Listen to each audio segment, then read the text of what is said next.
ভালো দেখা যায় না। আমি ব্যক্তিগতভাবে পছন্দ করি না। আমার আবার একটু পরে দেশের বাইরে একটা মিটিং আছে তুরস্ক, পাকিস্তান সহ বেশ কয়েকটি দেশের সাথে, সেখানে এনগেজ হতে হবে। স্বাভাবিকভাবে আপনাদের কাছ থেকে কিছু সময় নিয়ে দোয়া আছে আমার কথা শেষ করার চেষ্টা করব।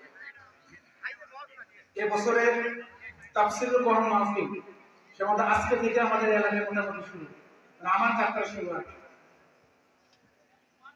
আমি কিছুদিন আগে একটা রিসার্চ পেপার পড়তেছিলাম যে আমাদের এই অঞ্চলে যে তাফসীরুল কোরআন মাহফিল কালচারটা আছে, এটা পৃথিবীর অন্য রিজিয়ন গুলোতে এরকম নাই।